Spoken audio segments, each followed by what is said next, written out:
오늘 우리는 마가복음 6장의 말씀을 통하여서 새 출애굽 사역자 파송이라는 주제로 첫 번째 시간을 가지게 됩니다.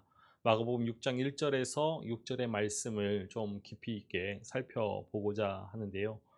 오늘 우리가 보는 말씀은 앞선 5장의 단락과 구분되어져서 시간, 안식일이라는 그 시간, 그리고 공간, 고향이라는 예수님의 고향이라는 새로운 공간, 그리고 회당이라는 그 구체적인 공간에서, 그리고 인물들, 고향 사람들이라는 구체적인 인물들을 거론하면서 앞선 이야기하는 앞선 단락과는 다르게 새로운 독립된 이야기가 시작되는 것을 볼 수가 있죠. 그럼에도 우리가 앞선 치유의 사건들을 통하여서 보았듯이 믿음이 이 5장의 말씀과 6장의 말씀을 이어주는 또 하나의 주제가 되는 것을 우리가 확인할 수 있습니다.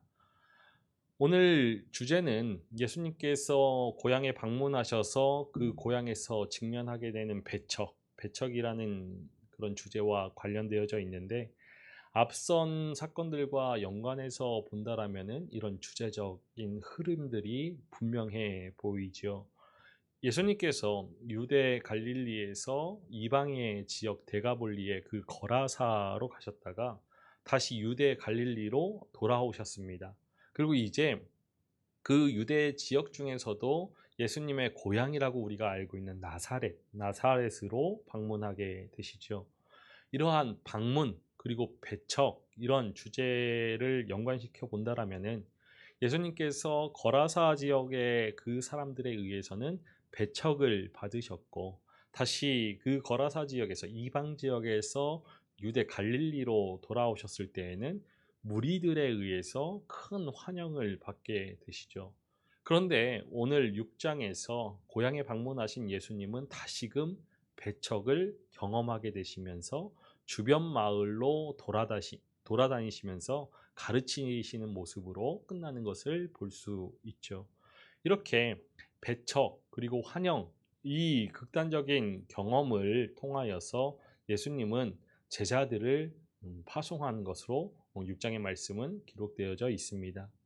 이것을 우리가 조금 더 크게 살펴본다라면은 앞선 5장의 말씀들과 그리고 오늘 6장의 말씀은 이제 새 출애굽의 사역자로 파송받는 제자들에게 그렇게 그들 앞에 일어날 일들을 미리 사전에 경험케 하신다라는 훈련적인 의미도 있음을 우리가 볼 수 있을 것 같습니다. 오늘 우리가 읽은 마가복음 6장 1절에서 6절의 말씀은 방문, 그리고 배척, 그리고 그에 대한 반응으로 세 가지 단락으로 구분해 볼 수 있을 것 같습니다. 우리 6장 1절의 말씀을 함께 읽어보겠습니다. 예수께서 거기를 떠나사 고향으로 가시니 제자들도 따르니라. 예수님께서 그곳에서 거기를 떠나서 제자들과 함께 고향으로 가신다. 그곳은 바로 야이로의 집이겠죠. 앞선 치유의 사건이 일어났던 야이로의 집일 것입니다. 그리고 고향은 우리가 익히 알고 있듯이 아마도 나사렛일 것이죠. 그런데 마가복음은 나사렛이라고 정확하게 명시해 주지 않고 고향이라고 기록하고 있습니다. 마가복음은 예수님께서 나사렛 출신이라는 것을 알고 있으면서도 나사렛이라는 그 단어 대신에 고향이라는 장소로 이렇게 명시하고 있죠. 고향이라는 이 장소가 가지고 있는 그런 특별한 개념들을 환기시켜서 이어지는 그 사건들을 이해할 수 있도록 준비시키기 위함이 아니었을까 생각해 볼 수 있습니다. 이 당시 사회에서는 장소라는 것은 사회적인 위치, 혈통, 그리고 친족, 권위, 우열 이러한 다양한 의미를 내포하고 있습니다. 그래서 그러한 사회 가운데서 한 사람을 이해한다라는 것은 자연스럽게 그가 나고 자란 장소, 고향에 대한 이해를 바탕으로 이루어지죠. 그렇다면은 이렇게 고향에 가신다라는 이 말은 단순히 지리적으로 이동하셨다라는 것보다는 예수님의 그런 정체성과 관련하여서 그 고향의 사람들, 그곳의 사람들이 가진 예수님에 대한 이해, 전통적인 그 입장과 예수님의 입장 사이에서 일어날 충돌, 그리고 긴장에 대해서 우리가 먼저 준비할 수 있게끔 하는 것입니다. 더불어서 이 고향이라는 의미가 나사렛뿐만 아니라 유대인들이 사는 전체 팔레스타인 지역, 그 팔레스타인 지역 자체를 의미한다라고도 볼 수 있죠. 고향의 사람들이, 그 고향 마을 사람들이 예수님을 믿지 않은 것, 그리고 유대인들이 예수님을 믿지 않은 것, 이것은 비교되기 때문이죠. 고향 사람들이 배척하니까 제자들을 파송하여서 고향 밖의 지역, 밖의 지역에 복음을 전하는 것. 그리고 유대인들이 예수님을 배척하니까 사도들이 이방인들에게 복음을 전한 것. 똑같은 닮은 꼴이죠.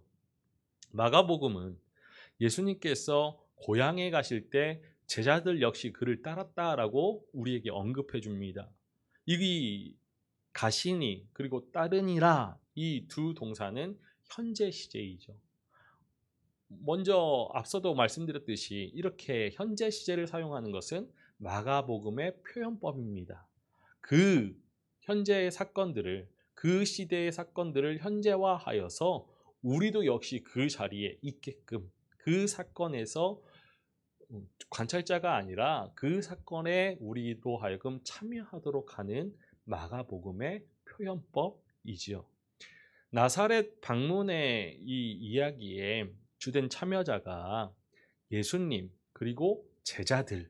그래서 이 예수님께서 가시니 제자들도 따르니라 라는 이 현재적인 시제의 사용으로 예수님, 제자 두 부류를, 예수님과 제자들을 모두 강조함을 통하여서 예수님에게 일어난 그 고향의 사건들이 제자들에게도 동일하게 일어날 수 있는 그러한 일들이었다라는 것을 우리에게 보여주고자 함입니다.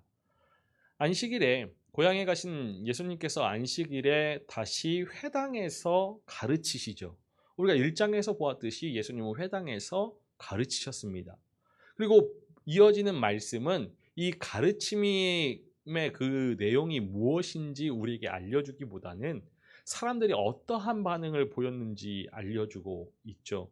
우리 2절과 3절의 말씀을 함께 읽어보겠습니다. 안식일이 되어 회당에서 가르치시니 많은 사람이 듣고 놀라 이르되, 이 사람이 어디서 이런 것을 얻었느냐? 이 사람이 받은 지혜와 그 손으로 이루어지는 이런 권능이 어찌 됨이냐? 이 사람이 마리아의 아들 목수가 아니냐? 야고보와 요셉과 유다와 시몬의 형제가 아니냐? 그 누이들이 우리와 함께 여기 있지 아니하냐? 하고 예수를 배척한지라. 고향 사람들은 예수님의 가르침을 듣고 놀랐지만 결국 예수님을 배척합니다. 예수님을 믿지 않았죠. 불신앙하였습니다.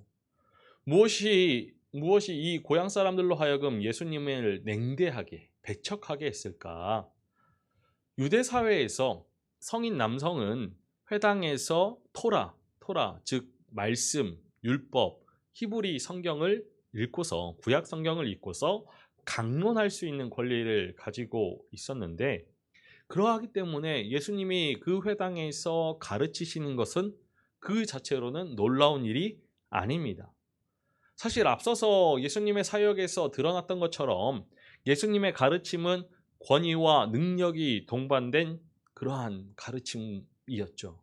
그래서 갈릴리에서 큰 반향을 불러 일으켰고 많은 무리들이 따르기도 하였습니다. 따라서 이 예수님에 대한 고향 사람들의 배척, 냉대 또는 경멸, 이것은 다른 이야기를 품고 있는 것이죠. 그들이 이 2절과 3절 말씀에서 볼 수 있듯이 예수님을 가리키는데 사용한 지시대명사, 그것은 3번 반복되어지고 있습니다. 이 사람이, 이 사람이, 이 사람이. 헬라어에서 지시대명사는 이미 알려진 대상을 가리킬 때 사용하는 용법이다라고 우리가 기억한다라면은, 이 마을 사람들이 회당에서 능력과 지혜로 가르치는 예수님을 고향에서 알아온 그러한 이전의 예수님, 자신들에게 익숙한 예수님의 틀로 이해하려고 함을 우리가 알 수 있죠. 능력과 지혜의 예수님, 그리고 자신들이 익히 이미 알고 있는 익숙한 예수, 이 두 예수 사이에 조화를 이루지 못하고 고향 사람들은 지혜와 능력의 예수님을 냉대하고 배척하고 경멸하게 되는 것입니다. 이러한 냉소적인 반응은 4종류의 땅에 떨어진 씨 비유에서 우리가 본다라면은, 말씀을 듣긴 듣지만 품지 않는 길가와 같은 사람들이 바로 고향 사람들임을 우리가 생각하게 되죠. 고향 사람들이 예수님을 이해하는 그러한 범주, 이해하는 그러한 프레임은 직업 그리고 가족입니다. 우리가 2절과 3절 말씀에서 확인할 수 있죠. 3절 말씀 가운데서 이 사람이 마리아의 아들 목수가 아니냐. 마리아의 아들은 뒤에서 살펴보기로 하고요. 이 사람이 목수가 아니냐. 먼저 고향 사람들은 예수님이 목수라고 떠올립니다. 목수였다라는 것을 떠올리죠. 그런데 헬라어 원문적으로 보면은 그냥 목수가 아니라 그 목수입니다. 관사를 붙여서 그라는 관사를 붙여서 그 목수가 아니냐라고 이야기하죠. 이미 알고 있다는 겁니다. 예수님이 그 고향에서 목수로 살았다라는 것을 알고 있기에 그 목수가 아니냐라고 하는 것이죠. 아마 예수님께서 공생애를 시작하기 전에 아버지 요셉의 뒤를 이어서 오랫동안 목수로 활동했기 때문에 고향 사람들이 이미 익숙하게 알던 대로 그 목수가 아니냐라고 이야기한 것입니다. 반면에 그 목수가 아니냐라는 이 말은요, 예수님의 능력이 있고 지혜가 있는 그 가르침은 목수에게서 나올 수 없는 것이다 라는 의미도 담겨져 있습니다. 고향 사람들이 판단하는 한 사람의 가치, 그리고 그 가르침을 평가하는 기준은 직업에 있죠. 직업. 이 직업이라는 프레임, 그 틀 이상으로 예수님을 인지하지 못하고 예수님을 받아들이지 못합니다. 예전에 이때 당시에 문헌에 보면은 목수는 토라, 율법, 말씀을 가르치는, 지혜를 가르치는 선생으로 합당하지 않다라고 했습니다. 왜냐? 이 토라, 율법, 말씀을 연구하고 묵상하면서 그 가르쳐야 하는데 목수는 그럴 수 없다라고 생각했기 때문이죠. 이렇듯이 고향 사람들은 예수님의 직업이 무엇이었는지, 목수였는지를 알고 있기 때문에, 너무나 잘 알고 있기 때문에 더 이상 예수님을 깊이 있게 더 넓게 아는 일에 실패하죠. 참으로 알매에 도달하는 데에 있어서 가장 큰 방해가 되는 것은 이미 익숙한, 문화적으로 형성된 그들의 익숙한 지식이었습니다. 달리 말해서 사전 지식, 그에 대한, 예수님에 대한 사전 지식, 배경 지식이 예수님을 메시아로 아는 데 있어서 방해, 걸림돌이 된 것이죠. 그리고 또 이 고향 사람들은 다시 한번 예수님의 그런 신분, 예수님의 그 가르침에 대해서 가족이라는 프레임으로, 가족이라는 그 틀로, 범주로 이해하려고 합니다. 예수님의 부모님, 그리고 형제, 자매들을 고향 사람들이 너무도 잘 알고 있었기 때문이죠. 예수님은 그저 친숙한 이웃집 아들에 불과했었던 것입니다. 우리 6장 33절의 말씀을 다시 한번 볼까요? 이 사람이 마리아의 아들 목수가 아니냐, 야고보와 요셉과 유다와 시몬의 형제가 아니냐, 그 누이들이 우리와 함께 여기 있지 아니하냐 하고 예수를 배척한지라. 가족과 마을이라는 그 공동체를 중심으로, 가족 공동체, 마을 공동체를 중심으로 그 생활이 이루어졌던 이 사회에서 고향을 떠난 사람, 고향을 등진 사람은 정체성이 불분명한 사람으로 여겨질 수밖에 없었습니다.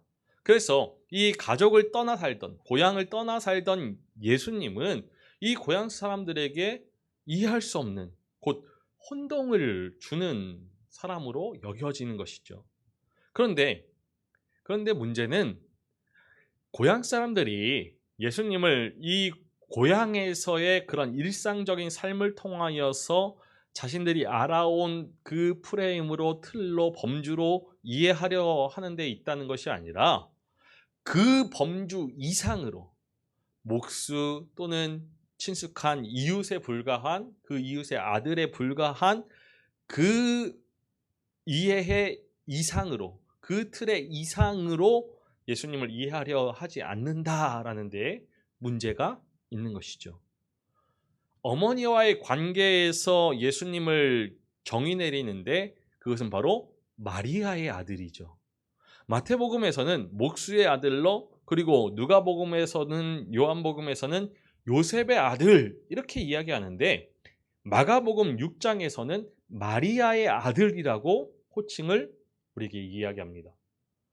이 마가복음 자체가 보여주고 있듯이 당시에 자녀를 부를 때는 아버지의 이름으로 부르는 경우가 많았죠.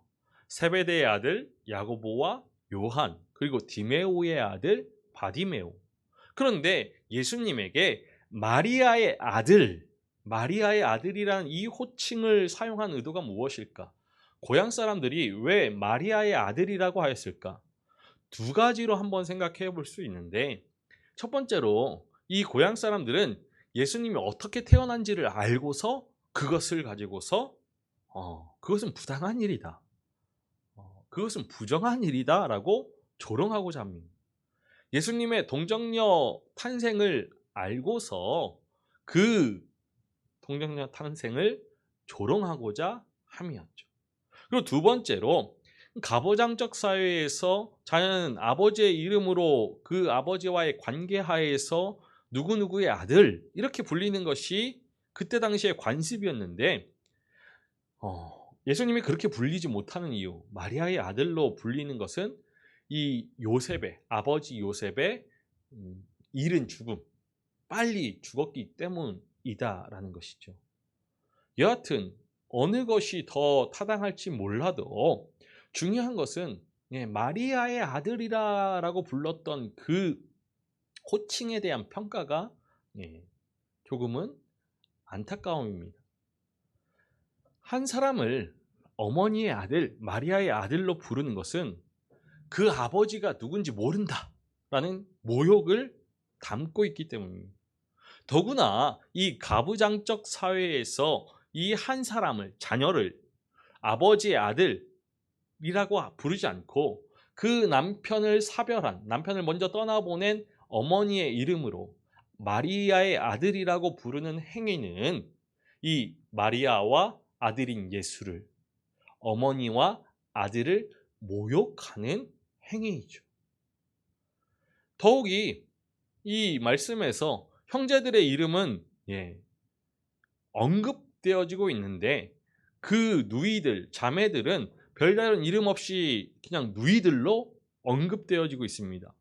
그러면서 그 누이들이 우리와 함께 있지 않은가라고 이렇게 서술하고 있죠.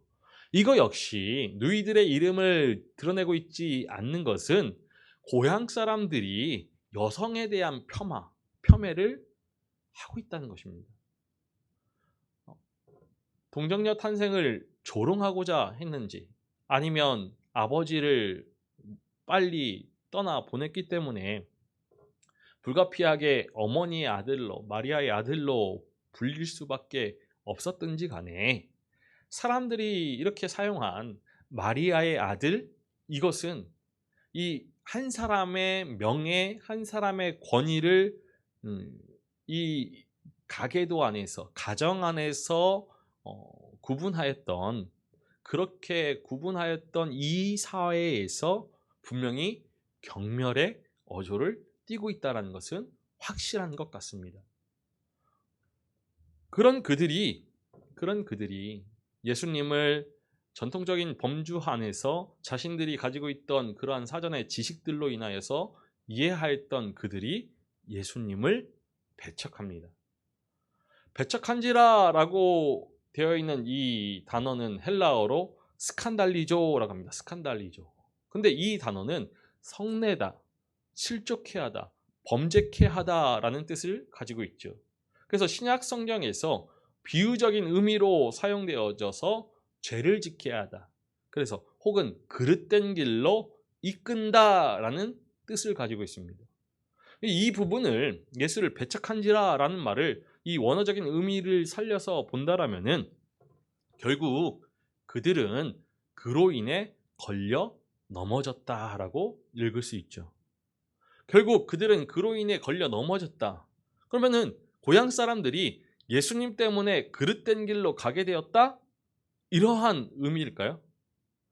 앞서 2절과 3절의 전반부에서 그가 가리키는 것은 이 고향 사람들이 이해하는 예수님이죠. 지금까지 마가복음이 이해하고 있는 메시아 하나님의 아들 예수 그리스도, 새 출애굽의 예수 그리스도가 아니라 고향 사람들에게 익숙한 예수님입니다. 그러니까 그들이 만든 예수로 인하여서 그들이 알고 있던 예수로 인하여서 걸려 넘어졌다라는 것입니다. 따라서 고향 사람들로 예수님을 믿지 못하게 한 것은 바로 그들이 가지고 있는 선입관, 편견 때문이죠. 고향 사람들은 자신들이 예수님과 관련하여서 이미 알고 있는 그 지식 그리고 익숙함 그 안에 머물면서 예수님을 몫으로 마리아의 아들로 그리고 그 형제들과 그 누이들의 그런 또 다른 형제로 이해하고자 그 안에 제한시켜 버렸다는 것입니다. 그로 인하여서 결국에 예수님을 배척하게 되는 것이죠. 거라사 지역 사람들에게는 오해가 예수님을 믿는 일에 실패하게 하였고 고향 사람들에게는 익숙함, 그들이 알고 있던 예수님으로 인하여서 예수님을 믿지 못하게 하였습니다.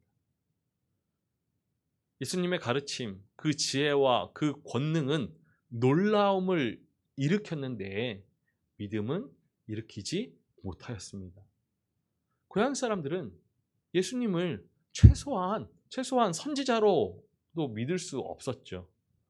이것이 일반의 유대인들과 같이 예수님을 선지자로도 믿지 못하는, 메시아로도 믿지 못하는 그 모습과 닮았습니다. 고향 사람들의 모습은 이 유대인 전체의 축소판이었던 것이죠. 고향 사람들과의 갈등은 이러한 사회적인, 문화적인 그 배경들을 고려할 때 더욱 중요한 의미를 가지게 되죠. 앞서도 말씀드렸듯이 한 사람의 정체성, 그 뿌리는 그가 무엇을 이루었느냐 이것이 아니라 그가 어디에 속해 있느냐에 따라서 결정되는 것입니다. 그러니까 이 가족 공동체, 마을 공동체와 함께하는 것, 그것은 그 개인이라는 존재의 의미와 그런 본질을 형성하는 핵심이 되는 것이죠. 그런데 예수님에게는 그러한 것이 적용되지 않게 되는 것입니다. 가족이라는 마을이라는 그 공동체와 더불어서 형성되는 그 정체성은 예수님에게는 적용되지 않는 것이죠.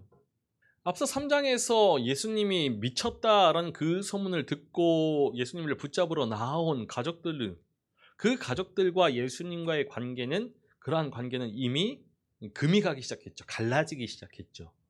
이제 그러한 갈등이 고향 사람들과의 관계 안에서도 일어나게 되는 것입니다. 그러니까 예수님의 그런 가족이라는 공동체, 지역이라는 그 고향이라는 그 지역 공동체와의 그런 갈라짐, 이것은 예수님의 정체성이 가족에게서, 고향에게서 생겨나는 것이 아니라, 전통적인 그런 가치에 의해서 이루어지는 것이 아니라 하나님과의 관계 안에서 형성되고 있다는 것을 넌지시 우리에게 알려주죠. 예수님의 가족이 없고 고향이 없는 그 삶, 그 삶의 방식은 새로운 민족을 이루기자, 새 이스라엘을 회복시키고자 이루시는 하나님의 방식입니다. 본토와 친척, 아비, 집을 떠난 아브라함의 그런 삶과 유사하게 볼 수 있죠. 예수님의 이러한 삶의 방식은 그를 따르는 자에게도 역시 요구되어지는 것입니다. 그래서 예수님을 통하여서 도래하게 된 하나님 나라의 삶의 방식이 되는 것이죠. 고향 사람들의 배척, 그 이후에 예수님에 대한 평가, 그리고 이 마가복음의 요약이 이어집니다. 예수님께서 스스로 보시기엔 고향 사람들이 이 배척하는 것, 그것이야말로 선지자됨의 증거이죠. 우리 4절의 말씀을 함께 읽어보겠습니다. 예수께서 그들에게 이르시되 선지자가 자기 고향과 자기 친척과 자기 집 외에서는 존경을 받지 못함이 없느니라 하시며, 선지자가 그의 고향과 친척, 집에서는, 그의 집에서 말고는 존경받지 않음이 없습니다 라고 하는 이 예수님의 말씀은 이때 당시에 사용되어졌던 헬라 세계의 격언과 유사합니다.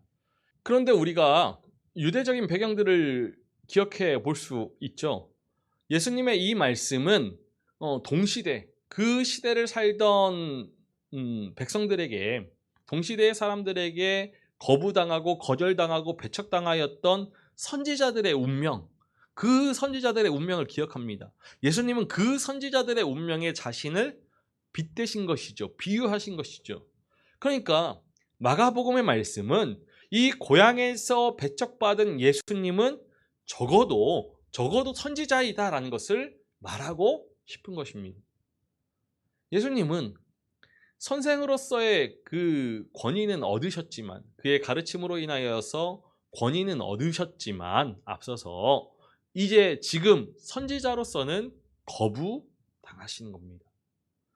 이렇게 선지자 전승을 인용하는 것은 예수님께서 스스로 자기가 선지자이심을 이해하셨다, 선지자라고 자기를 이해하셨다라는 주장을 가능하게도 할 수 있지만, 마가복음이 우리에게 계속해서 앞서서 여러 가지 사건들을 통하여서 알려주듯이 선지자 이상, 예수님은 선지자 이상임을, 메시아이심을 우리는 기억해야 하지요. 여기서 오늘 말씀이 강조하는 것은 예수님의 신분, 이 선지자인가, 이런 신분이 아니라 예수님께서 걸어가야 할 길이 무엇인가를 말해주는 데 목적이 있습니다. 권위와 능력, 그것으로 가르치는 선지자들이 결국에 배척당하는, 거부당하는, 거절당하는 그러한 상처를 가질 수밖에 없었던 것처럼 예수님 역시 거절과 거부, 배척이라는 그 아픔의 길을, 고통의 길을 가실 수밖에 없을 것이다 라고 우리로 하여금 예상하게 만드는 것이죠. 우리 5절의 말씀을 읽어보겠습니다. 거기서는 아무 권능도 행하실 수 없어 다만 소수의 병자에게 안수하여 고치실 뿐이었고, 마가복음의 말씀은 두 개의 부정어를 사용하면서까지 예수님께서 그 고향에서 아무런 능력을 행하실 수 없었다라고 이야기합니다. 그런데 이 중의 부정은 이어지는 그런 말씀에 의해서 어느 정도 해소가 되죠. 다만 소수의 병자에게 안수하여 고치실 뿐이었다. 이렇게 충돌되는, 권능을 행하실 수 없었다, 병을 고치셨다, 이 충돌되는 것처럼 보여지는 이 두 이야기를 한 이후에 마가복음은 믿지 않음이, 불신앙이 예수님의 그런 능력을 체험시키는 그 놀라운 기적, 표적들을 제한시켰다라고 말하죠. 6절의 말씀을 읽어보겠습니다. 그들이 믿지 않음을 이상히 여기셨더라. 이에 모든 촌에 두루 다니시며 가르치시더라. 불신앙이, 믿지 않음이 예수님의 능력을 제한시킬 수 있다. 이것을 우리가 어떻게 이해할 수 있을까? 예수님은 앞서서 비유에서, 하나님 나라의 비유에서 네 종류의 땅에 떨어진 그 씨 비유에 대한 해석으로 생명의 말씀이 전해질 때 듣는 사람들의 그 상태에 따라서 결과가 달라진다는 것을 우리에게 먼저 보여주셨죠. 그러니까 오늘 이 말씀은 생명의 말씀이 열매를 맺는 일에 있어서 말씀을 받아들이는 그 사람의 태도, 그것의 중요성을 다시 한번 확인시켜 주는 것이 될 수 있습니다. 그러니까 이 사건은 씨를 잘 받아들이는 사람, 좋은 땅은 다름이 아닌 믿음을 가진 사람들이다. 믿음이 가진 사람이 좋은 땅이다라는 것을 방증하는 것이죠. 혈루증 앓는 여인은 예수님에 관하여서 듣고 믿음으로 반응하여서 예수님의 옷을 만진 이후에 치료를, 구원을 받았습니다. 그리고 야이로는 딸이 죽었다라는 그 소식을 들었음에도 불구하고 예수님으로부터 두려워하지 말고 믿기만 하라라는 그 말씀을 듣고 끝까지 믿음으로 예수님을 모시고 그 집에 가서 그 딸이, 야이로의 딸이 일어나는, 다시금 생명을 얻게 되는, 소생케 되는 그런 기적을 누리게 되죠. 하지만 고향 사람들은, 나사렛 사람들은 듣고 믿지 않아서 예수님을 배척합니다. 그 결과 이 고향에서는 아무런 하나님 나라의 결실이 없었던 것이죠. 예수님께서 그들이 믿지 않음을 이상히 여겼습니다. 예수님이 이 고향 사람들의 믿지 않음에 놀라셨습니다. 놀라셨다.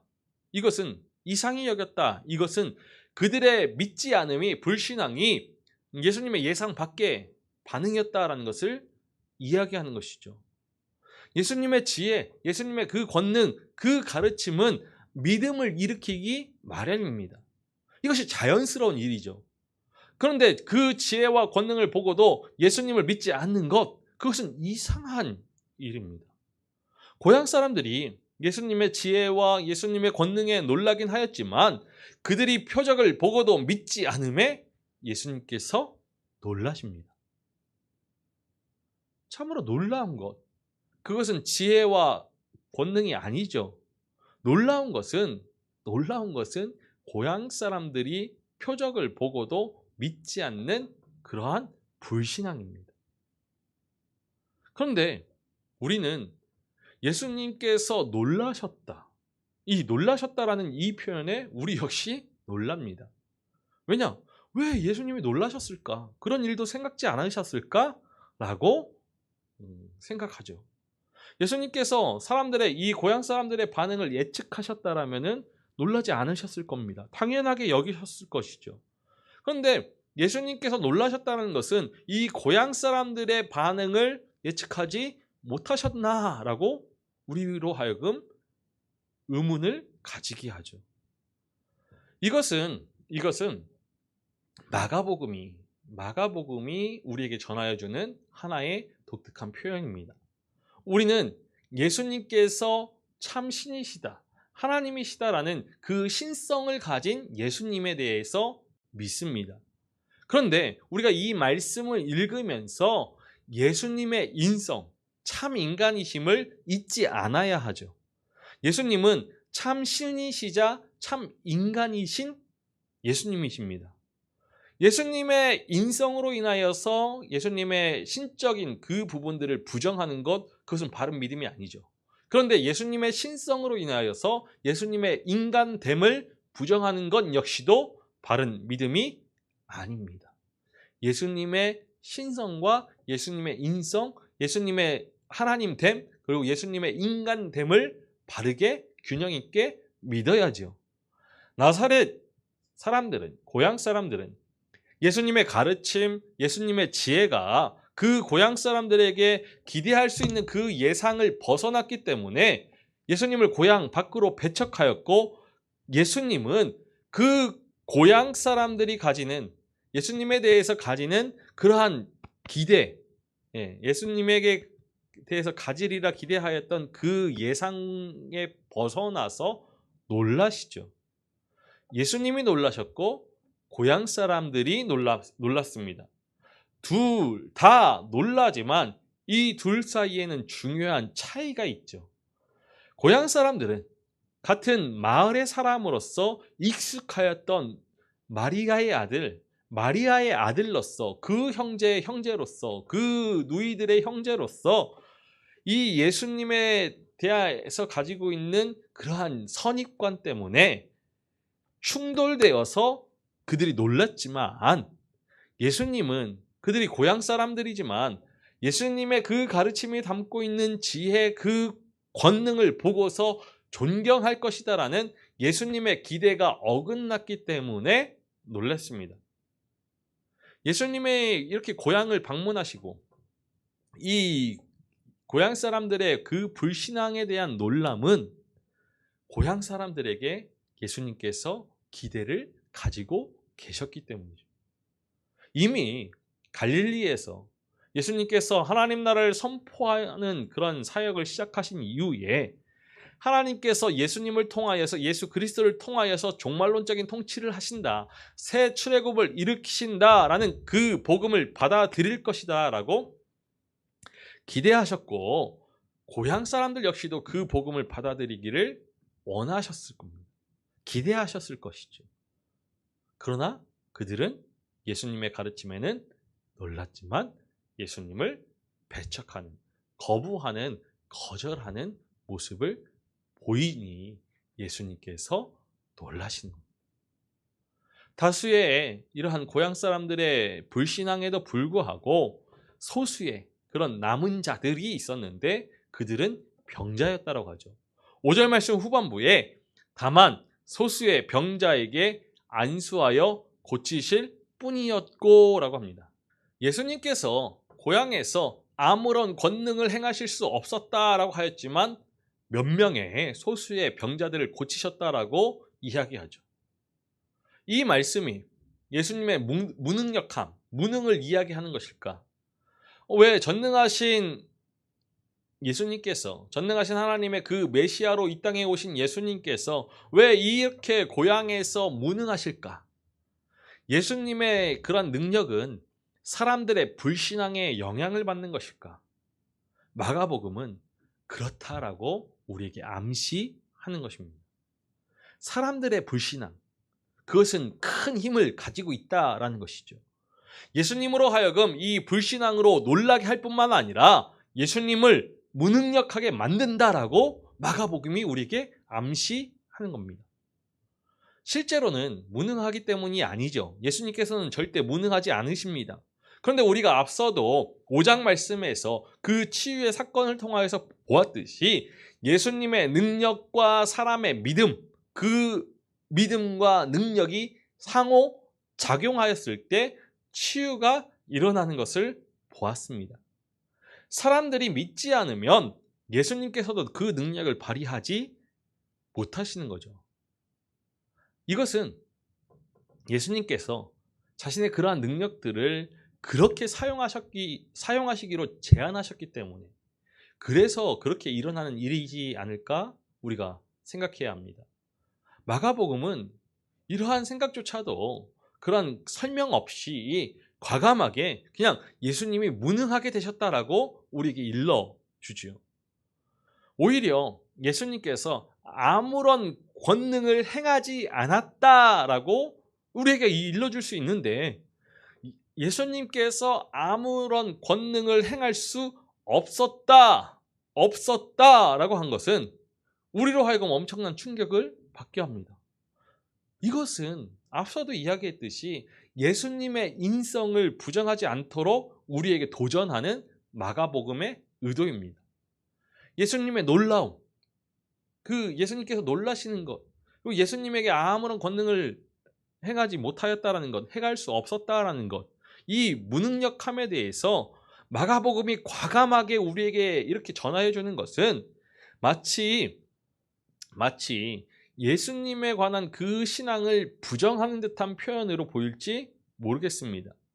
하지만 이것은 분명히 예수님의 인성, 예수님의 인간됨을 부정하는 것을 경계하기 위한 마가복음의 표현입니다. 참으로 놀라운 것, 그것은 예수님의 무능력함이 아니라 사람들의 불신앙이죠. 사람들의 불신앙은 이 예수님마저도 무능력하게 만든다라는 이 마가복음의 신학은 우리의 믿음이 그 신앙에 예수님으로 하여금 놀라운 기적을 일으키게 한다. 예수님으로 하여금 구원을 베푸시게 한다. 그런 믿음의 타당성, 믿음의 필요성을 역설하기 위한 마가복음의 의도라는 겁니다. 역설적으로 표현하는 것이죠. 믿지 않음으로 예수님이 아무런 능력도 권능을 행하지 못하였다. 믿지 않음으로. 이렇듯이 믿음이 예수님을 인간으로 보는 것을 차치하고 오직 신적인 존재로 하나님의 아들 예수 그리스도로만 믿는 그런 방식이 되어서는 안 된다라는 것을 우리에게 암시하고 있는 것입니다. 예수님의 능력은 소수의 병자들에게 나타났죠. 다수가 고향 사람들의 많은 사람들이 예수님을 배척하는 상황에서 오직 소수에게만 그 능력이 나타난 사실이 우리로 하여금 낙담을 일으킬 순 없습니다. 앞서 4장의 그런 하나님 나라의 비유에서 겨자씨 비유가 말하고 있듯이 하나님 나라는 땅 위의 모든 씨들보다 가장 작은 씨, 가장 작게 시작된다는 것을 기억해야 하지요. 이후에 예수님은 그것을 떠나서 마을을 둘러 돌아다니시면서 가르치십니다. 예수님이 이렇게 행하시는 그런 여행의 방식을 묘사하는 둘러 돌아다니시며, 그런데 둘러 돌아다니시다, 이것은 군더더기 표현이죠. 중복적인 표현입니다. 둘러라는 말에 이미 이 주변을 다니는 그러한 모습이 표현되어져 있고, 돌아다니다라는 것은 이미 이 돌아다니다라는 말에 주변을 다니는 모습들이 의미가 담겨져 있죠. 그런 표현의 중복적인 모습이 우리로 하여금 보게 합니다. 돌아다니시며와 이 둘러, 이렇게 강조된 것은 둘러 돌아다니시며 라는 말씀은 예수님의 그 사역의 그런 여행이 한 곳에 머물지 않고 여러 곳을 돌아다니시는 방식을 취하셨다는 것을 우리에게 전하기 위함입니다. 예수님은 지역에 한정될 수 있는 분이 아니시죠. 예수님을 이해하기 위해서, 한 사람을 이해하려는 그런 전통적인 기준, 가족이나 지역, 혈통, 그런 사회적인 우열은 더 이상 예수님을 알아가는 방식이 아니라, 또 예수님의 그런 하나님 나라의 복음, 새 출애굽의 그 복음을 담아내는 그릇이 될 수 없는 것입니다. 그러니까 고향 없이 둘러 돌아다니며 모든 지역의 사람들에게 오히려 하나님 나라를 고향으로 삼도록 도전하는 예수 그리스도 메시아였다라는 것을 에둘러 표현하는 것이죠. 마가복음은 고향에서 믿지 않는 사람들에게 치유를 행하실 수 없었던 예수님의 모습은 사람들이 예수님을 메시아로 믿지 않자 무능한 모습으로 십자가에 못 박히신 예수님의 그런 모습과 닮았습니다. 예수님께서는 분명 고난을 택하신 고난의 종으로 오신 메시아이시기에 이렇게 연약한 모습으로 십자가를 지셨던 것처럼 신앙에 반응하여서, 그런 믿음에 반응하여서 치유하시는 그 길을 택하셨기 때문에 믿지 않는 자들을 치유하실 수 없었다라고 마가복음은 전해줍니다. 이렇게 예수님의 자기 비움은 십자가뿐만 아니라 이미 예수님께서 행하시는 그러한 새 출애굽의 사역 속에서도 나타나고 있었던 것이죠. 마가복음에게나 마가를 이 복음서를 기록한 마가에게나 또는 이 복음서를 마가복음서를 처음으로 읽었던 이러한 독자들에게는 예수님께서 사람으로서 때때로 놀라고 때로는 무능하셨음이 결코 이상한 일이 아니었을 것입니다.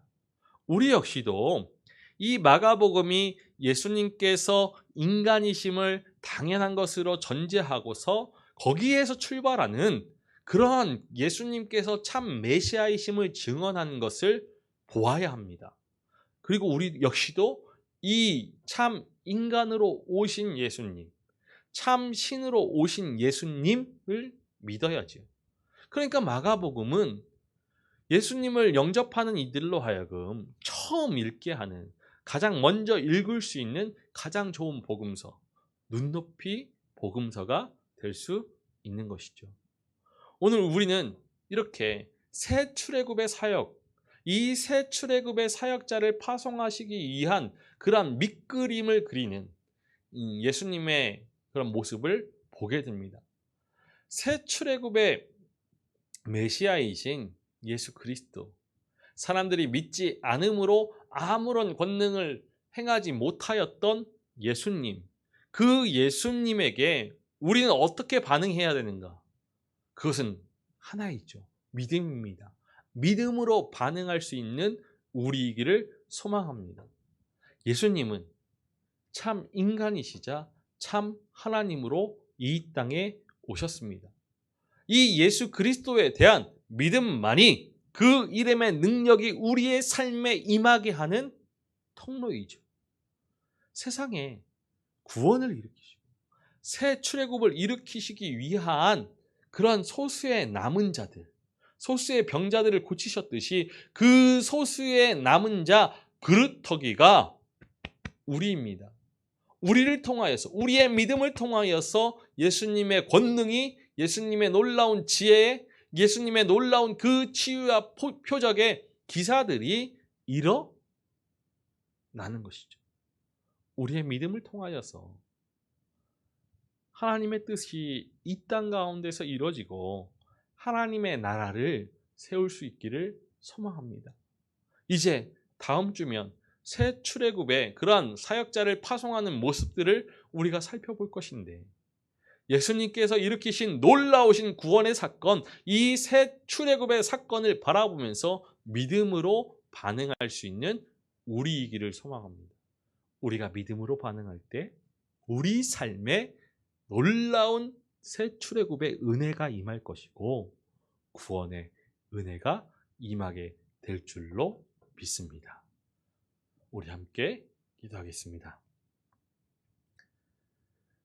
살아계셔서 찬양받으시기 합당하신 아버지 하나님, 새 출애굽의 메시아로 이 땅을 구원하고자 하시는 하나님의 뜻을 이룰 그리스도로 오신 예수님을 바라봅니다. 고향 사람들은 자신들이 가진 그러한 이해로 익숙한 모습으로 예수님을 바라보고 예수님을 배척하였지만 우리는 믿음의 눈으로 주님을 바라보면서 이 땅에 오신 예수님께서 하나님의 아들이시요 세상을 구원하시기 위한 메시아이심을, 그리스도이심을 고백하면서 우리의 믿음 가운데 믿음을 통하여 주님의 놀라운 은혜가 임하기를 소망하게 하여 주옵소서. 주님, 믿음을 허락하여 주옵소서. 우리 주님을 믿는 그 믿음을 통하여서 우리 안에 막혔던 모든 것들이, 우리 안에 좌절케 하고 낙심케 하는 모든 것들이 끊어지게 하시고 아버지 하나님의 놀라우신 구원의 은총이 차고 넘침을 통하여서 삶의 모든 순간에 새 출애굽을 일으키고 구원의 은혜를 맛보게 하여 주옵소서. 주님, 주님의 뜻을 이루기 위한, 주님의 나라를 이루기 위한 그러한 작은 사역자가, 작은 예수가 되기를 소망합니다. 우리의 믿음을 통하여서 주님의 뜻을 이루시고 주님의 나라를 일구어 세워 주옵소서. 감사를 드리며 우리 주 예수 그리스도의 이름으로 기도하옵나이다. 아멘.